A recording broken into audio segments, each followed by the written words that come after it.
We're supposed to be in the transfer market and the players are supposed to be moving, but I think there's more significant moves within the manager circles than there are in the player circles. We'll discuss after this.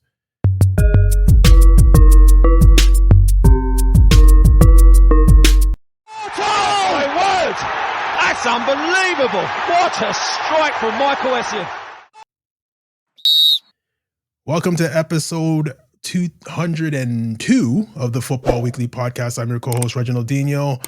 As mentioned in the intro, it's the silly season for players, and we're usually talking about players moving and contracts and who's gonna be doing things in the final push of the seasons. But I believe more significant managers have been let go, fired, got themselves fired, removed themselves from situations than we've seen players.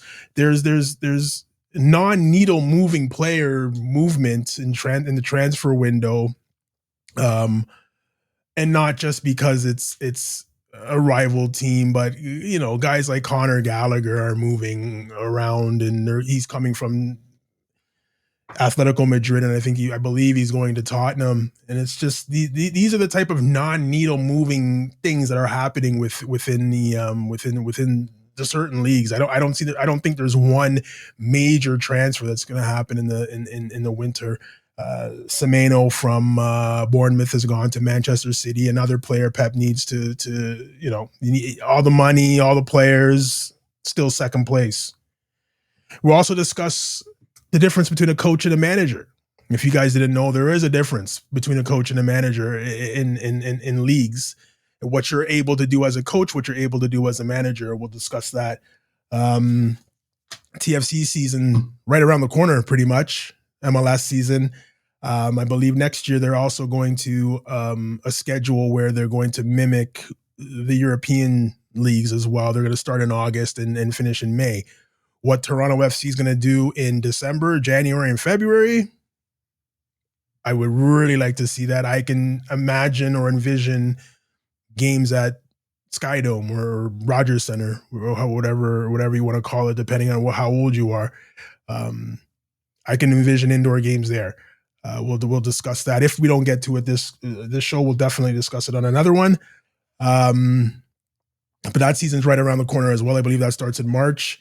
There's some transfers going on in that league as well. But let's get an Africa Cup of Nations as well. If you're not watching that, fantastic football. Semifinals happened yesterday. Egypt, Senegal, Salah versus Sadio Mane. And the second game was Morocco versus Nigeria, which went into PKs. Watch both fantastic, exciting games. If you're not watching AFCON, it's a major tournament. Stop listening to Jamie Carragher and Joey Barton and these other fools out there that diminish these type of tournaments. It's A1 soccer. All the players play in Europe. So what are we talking about here? Anyways, wanted to start off the show with manager movement. And it's just, it was funny to me because two managers in the EPL moved. And those two major ones are Rúben Amorim from Manchester United and Maresca from Chelsea. And it's just funny the way that it moved, because it just looked like Rúben Amorim laid out the groundwork on how to get yourself fired. The comments that he made, I have the comments, I'll play them for you shortly. Very odd. Very odd comments to make if you're someone that wants to keep their job.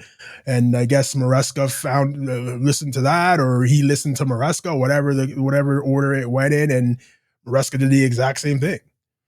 Like, you're calling out your board, you're calling out the owners, you're calling out the people that are in charge, and you're laying it at their feet, saying, this is what's going on at the club. They probably want me to keep it a secret, but I'm not. This is what's happening, and this is why we're garbage. And I guess the board and the people in charge did not like that, and the end result is, you don't work here anymore, which is probably for the best for if you're a coach there, for your sanity.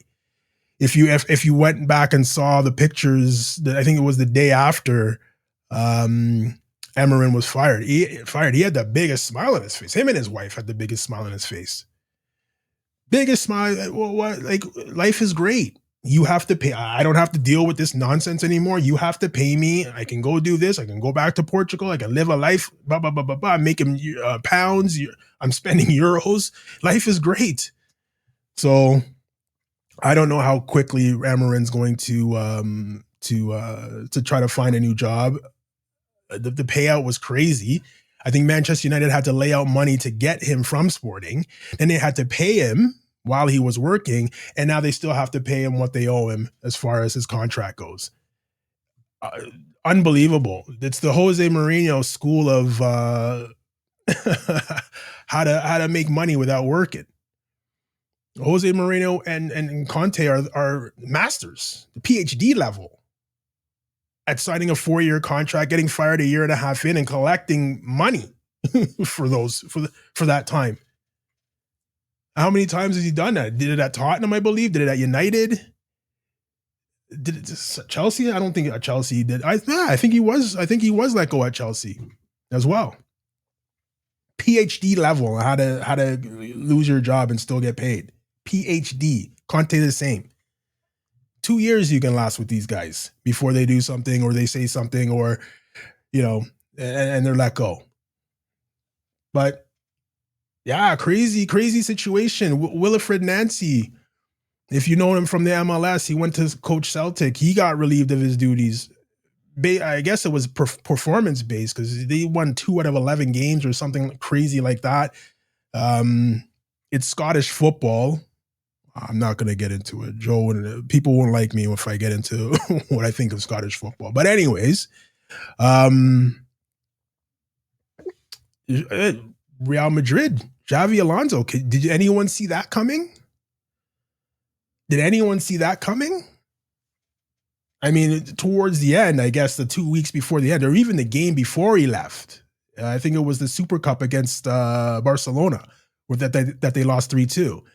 You could see that there's no chance he had that room, that dressing room, and we'll talk about that when we get to Xabi Alonso. But let's start off in the EPL and talk about Manchester United and Amorim. And if you guys haven't heard what was said during his press conference, his last press conference as a manager at Manchester United, take a listen. I came here to be the manager of Manchester United, not to be the coach of Manchester United. And that is clear. I know that my name is not Tuchel, it's not Conte, it's not Mourinho, but I'm the manager of Manchester United. And it's going to be like this for 18 months, or when the board decided to change. So that was my point. I want to finish with that. I'm not going to quit. I will do my job until other guy is coming here to replace me. I just want to say that I'm going to be the manager of this team, not just the coach.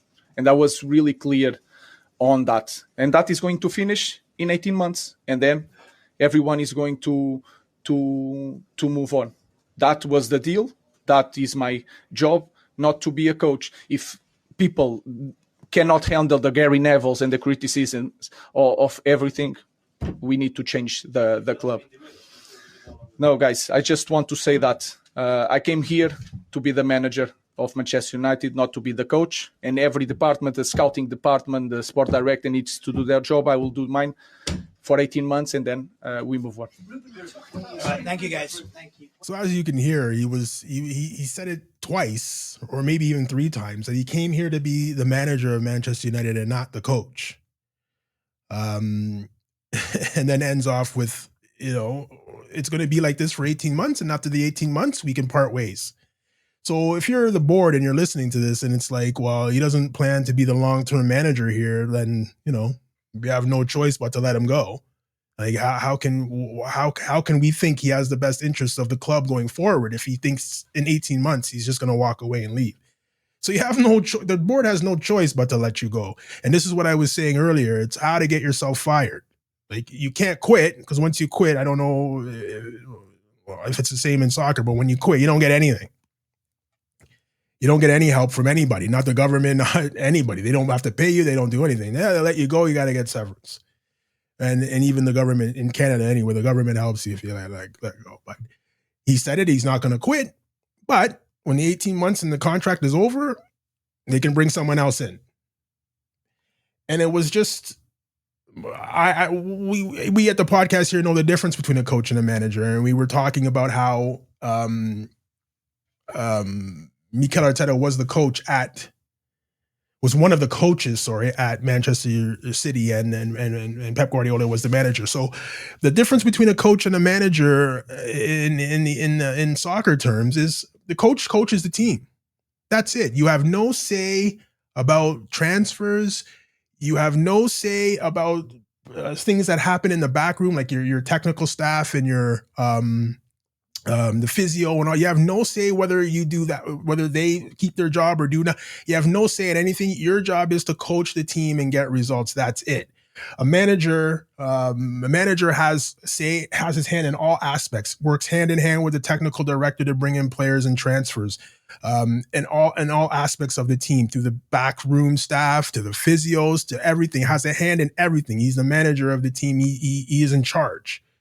So as a manager, you go to your sporting director and say, listen, I need a striker that can do this. The manager, the sporting director will come back to the manager and say, listen, I found this guy. Let's watch the tape. Is this someone that you want?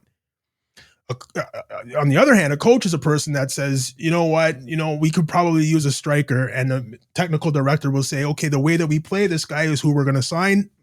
Work with him.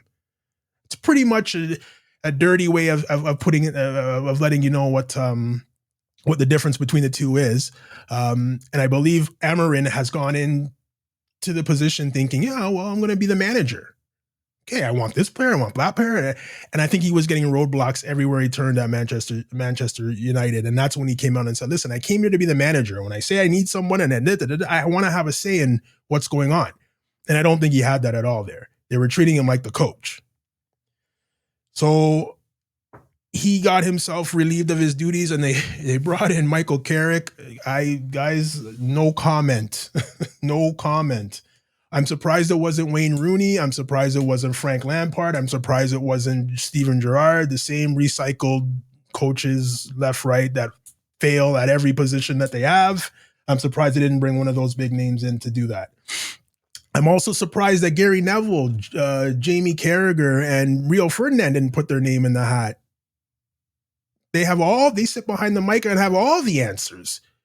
Well, this team should do that they should do this, the coach should do, but they have all the answers. I wonder why they didn't put their name in the hat. Well, we know why Gary Neville didn't put his name in the hat. He's proven track record of being a donkey. So I think he went to Valencia. If you don't know, he went to Valencia and tried to coach Valencia in La Liga, and it did not go well at all. At all. But he hopes you forget about it so you can listen to him every Sunday to talk about what this coach needs to do and what that coach needs to do. It's actually funny. If you understand his background, it's actually funny that he talks like the way he talks. And Jamie Carragher, who's never done it, has all the answers. Rio Ferdinand, who's never done it, has all the answers. It's hilarious. It's hilarious to listen to them. And when Rio Ferdinand's supposed to be a legend at Manchester United, go take it over. Like Rúben Nistelrooy tried to do. Go take it over like Ole tried to do. Go take it over like Carrick just did. You're a legend there, no? That's what I thought. So Chelsea's manager, Maresca, he came out after a draw. I believe it was a draw against Villa. And I believe was trying to be relieved of his duties as well, because he, just like Amorim, was feeling like maybe I'm the coach and not the manager here. Let's listen to what he had to say. After a complicated week, since I joined the club, the last 48 hours has been the worst 48 hours since I joined the club, because many people didn't support us.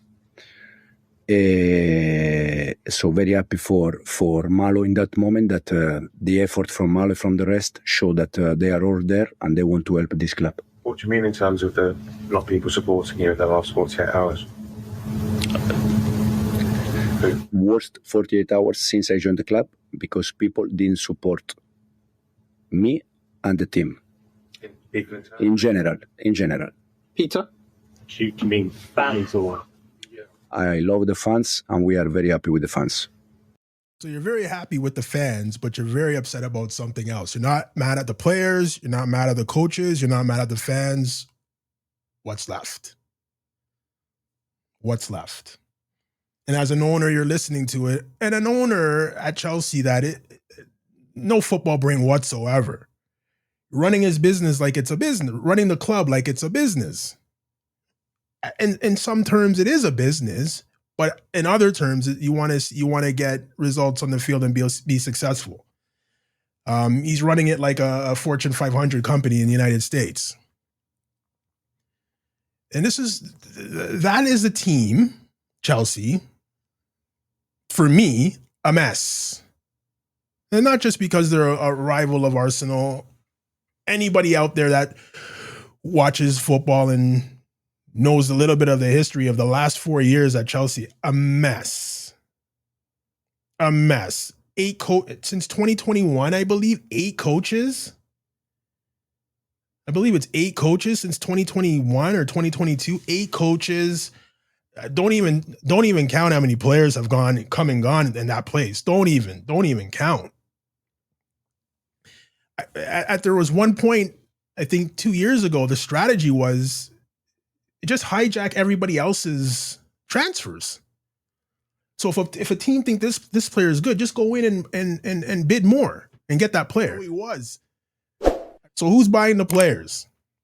And I think the reason why the coaches or the managers are always leaving that club is because they don't want a manager, they want a coach.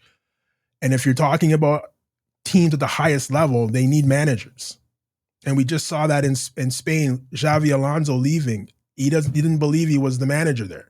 He wanted to change every aspect of what was happening at Real Madrid.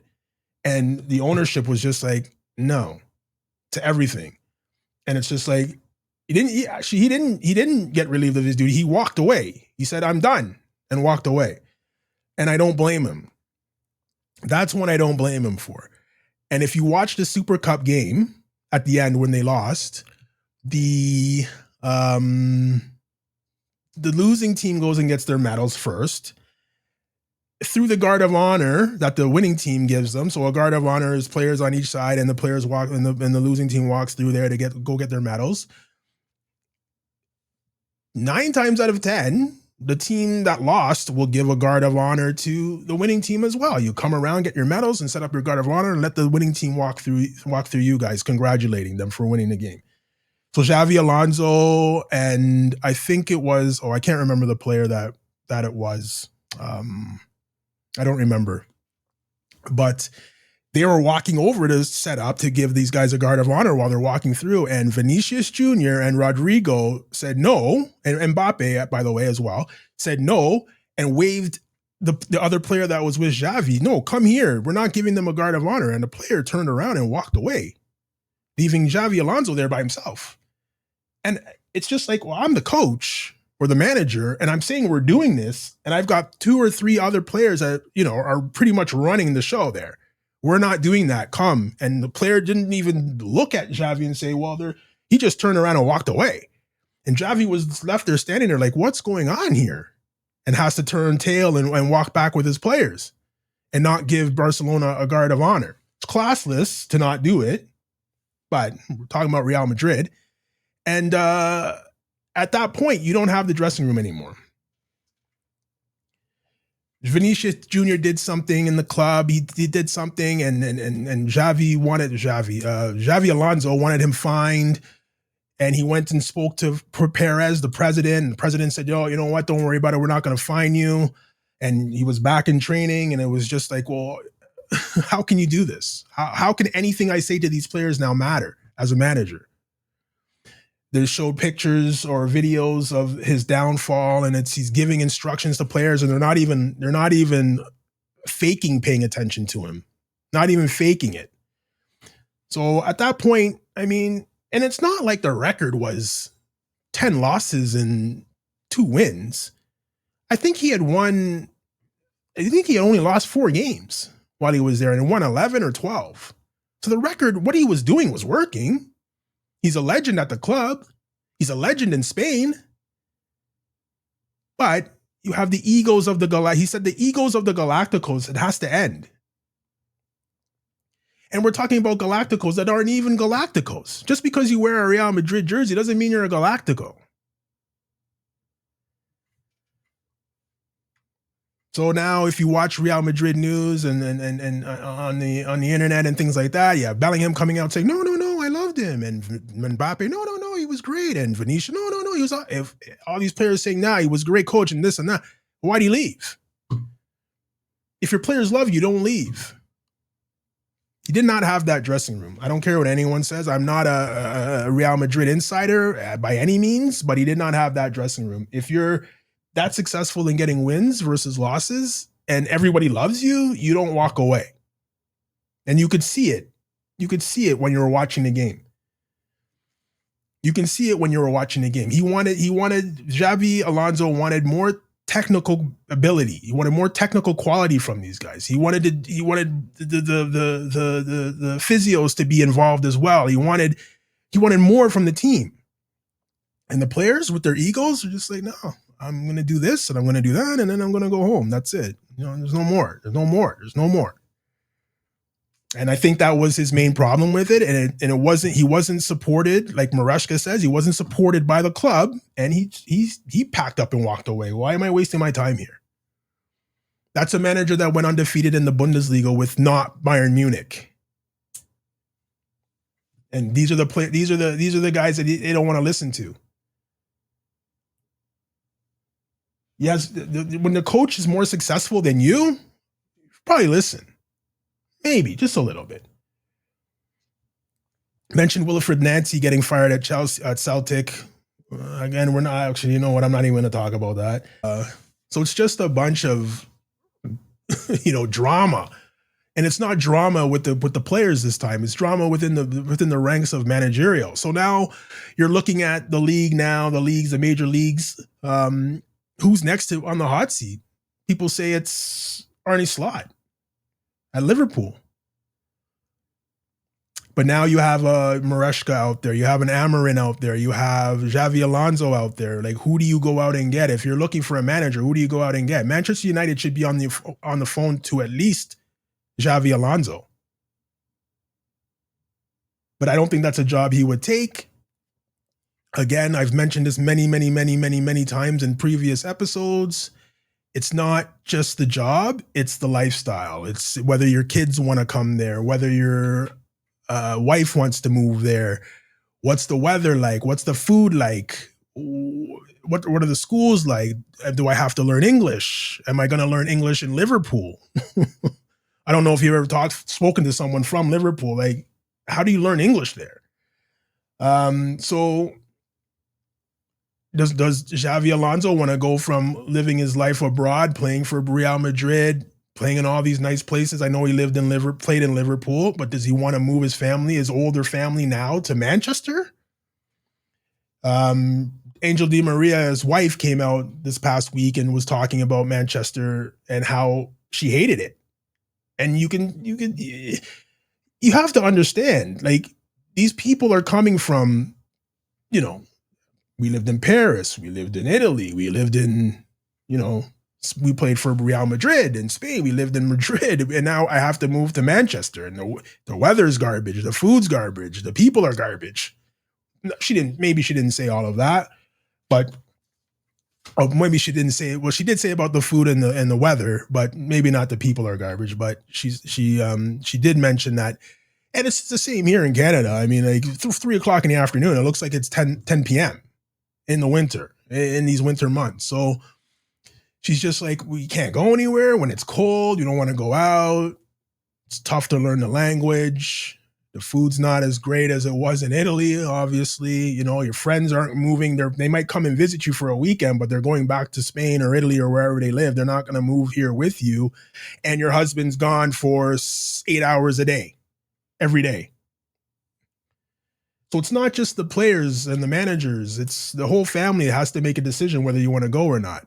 And Di Maria made the decision to go to Manchester United for the money, he said. or she said. She said, and once we finish this contract, we'll be set for life. So we have to suck it up for however long the contract is, and after that, we'll go somewhere else. I believe he's playing in Portugal now, so should be well happy. An Argentinian playing in Portugal, so he should be happy right now. So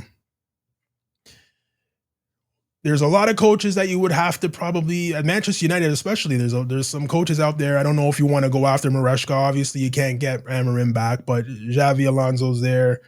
I don't know what Wilfried Nancy's going to do, if he's going to come back to MLS. I don't think there's any coaching availabilities right now in the MLS. But stranger things have happened. Stranger things have happened. Quickly, we'll run through the Africa Cup of Nations. Ghana wasn't in it, so I still had one eye on it, but not as much as I would have if Ghana was in it. Yesterday at 12 o'clock, Egypt played Senegal to a 1-0, or Egypt lost 1-0. They were dubbing it Sadio Mane versus his former Liverpool partner, Mohamed Salah. Sadio Mane ended up scoring the game-winning goal to lead Senegal back to the AFCON finals. The game finished 1-0. After the goal was scored, it was a fantastic game. If you want to see back and forth, up and down, a million miles an hour, amazing game. Amazing game after the goal was scored. Koulibaly got injured and got a second yellow, so he's going to miss. I think this is the second time in a row that he's missing the finals through suspension. I'm not sure why these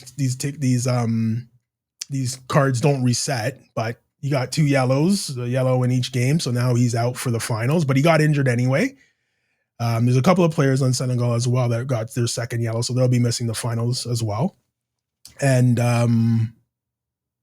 the second game at 3 o'clock was Morocco-Nigeria, which played to a 0-0 through extra time as well, and went into penalty kicks. Now the tournament's in Morocco. Morocco's in the finals against Senegal. Should be a great game. I don't think there's anybody on Morocco that's missing the game through cards. Very strange from Nigeria's coach. Very strange. Just before the end of extra time, he's pulling off all these players. He's pulled off Osimhen. He pulled off a couple of other players. Wouldn't you think Osimhen would be a guy that takes PKs? I believe he takes PKs for his club team. Why would you take him off for that? And Nigeria ended up missing 2 PKs in that game. In the penalty shot. So it was a pretty good game. It was while it was pretty much, if you make a mistake, we'll try to pounce on you. That type of game. It was more counteractive than, going for it. Wasn't as good as the Egypt-Senegal game, but, you're watching all the main names. And guys, if you're not watching AFCON, believe me, you know these names of these players. There's players from Serie A, there's players from EPL, Bundesliga, there's players from all over Europe. You know these players. So for people to dismiss this tournament as it's just another little tournament, it's not. It's not. All these players are playing. You have fans of teams, fans of Cameroon that are just like, oh, thank God. We need Mbeumo to come back and play for us. So you're begging these players to come back. I know this is a tournament that's in the middle of your season as well. I don't know. Again, it should be changed. I mentioned it a lot as well. It should be changed. It should coincide with European tournaments after the seasons are done. I know they can't do it this year because of the World Cup, but going forward, it should move. It should move. You can't take the best African player on your team off your team for a month. You can't do it. Because now they're begging for you to come back, right? So, all in all, a great tournament again. The final is on Sunday. I think the third place game, Nigeria versus Egypt, will go on Saturday.